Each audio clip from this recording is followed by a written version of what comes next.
A doutrina da Trindade é uma doutrina muito importante. Você não vai encontrar a palavra Trindade dentro da Bíblia. Da mesma forma que você também não vai encontrar a palavra livre-arbítrio. Mas nós sabemos que existe o livre-arbítrio.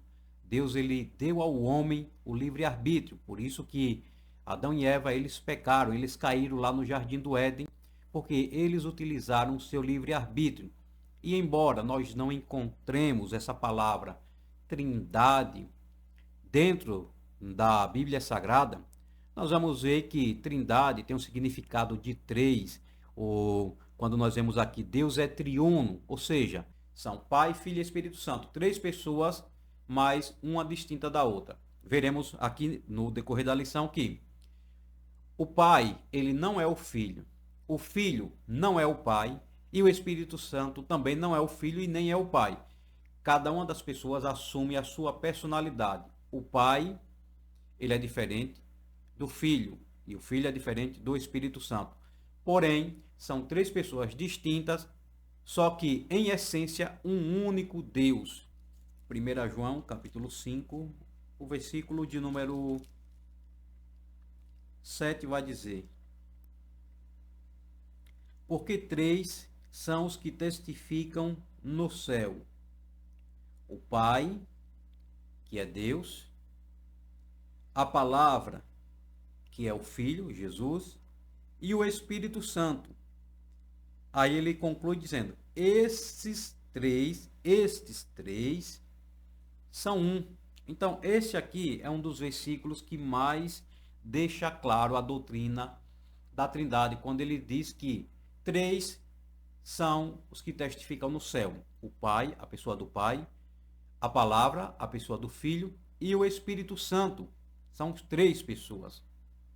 Aí ele diz: e esses três são um, apenas um único Deus. Mas aqui ele está se referindo claramente à doutrina da Trindade: o Pai, a Palavra e o Espírito Santo. E os três são um. E lá no batismo de Jesus, quando Jesus ele acabou de se batizar, nós vemos ali o relato bíblico dizendo que o Espírito Santo desce sobre ele em forma corpórea de uma pomba. E nós também vemos lá escrito que veio uma voz dos altos céus dizendo: este é meu filho amado. Então nós estamos vendo nesse texto do batismo de Jesus o Filho, o Espírito Santo e o Pai. Só que, por mais que nós tentemos ilustrar através de dinâmica, é complicado você encontrar uma dinâmica perfeita para ilustrar essa união entre o Pai, o Filho e o Espírito Santo. Algumas pessoas trazem, por exemplo, deixa eu ver aqui,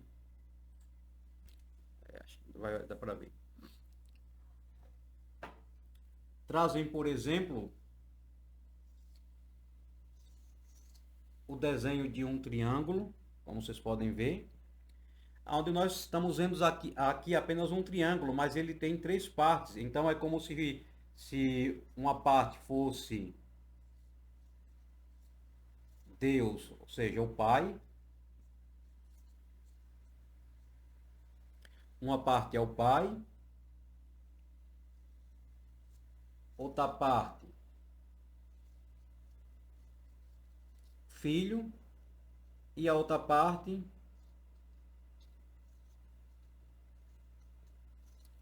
o Espírito Santo.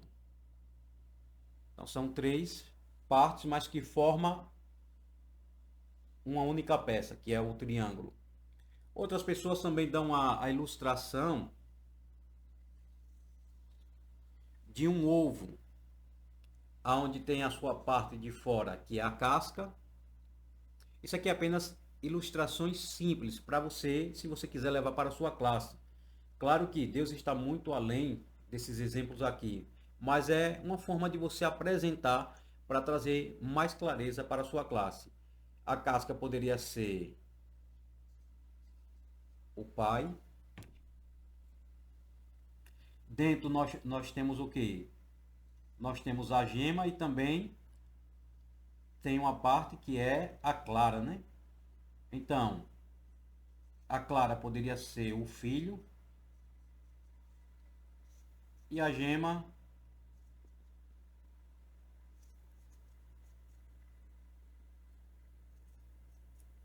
o Espírito Santo. Tem mais outro exemplo que é o quê? Quando você pega a água,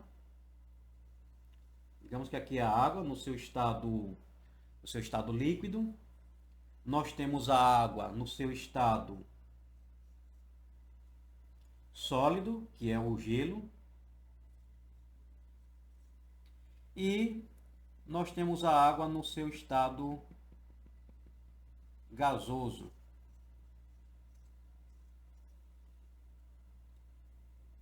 Mas nós podemos ver que quando nós estamos falando da água, do gelo e do seu estado gasoso, aqui nós podemos ver 3 fases, mas aqui nós vemos o que? O H2O. Então, isso aqui é um outro exemplo. Não deixa de ser água,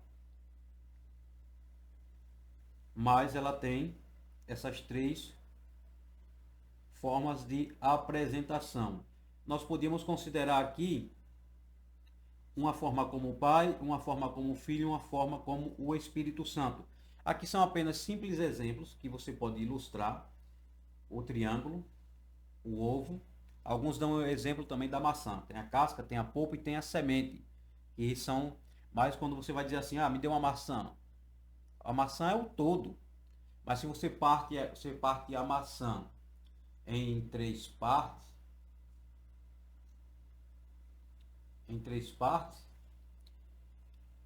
continua sendo uma maçã. Entendeu? Então, da mesma forma aqui a maçã tem a casca, tem a polpa e tem as suas sementezinhas. Então, esses são simples exemplos, mas que é uma forma de você levar para a sua classe e mostrar mais ou menos para a pessoa ter uma noção de como é que funciona essa unidade em 3 pessoas distintas. Nós vimos aqui o exemplo do casal, que embora sejam 2, é uma só carne, e esses outros exemplos para facilitar um pouco a compreensão dos seus alunos. Então, espero que você tenha gostado dessa lição. Se você é novo por aqui, se inscreva em nosso canal, deixe um joinha e deixe um comentário abaixo dizendo de onde você está nos assistindo, de qual cidade, estado e denominação, e será um prazer responder cada comentário deixado aqui nesse vídeo. Um forte abraço, um beijo no coração e que Deus abençoe sua vida.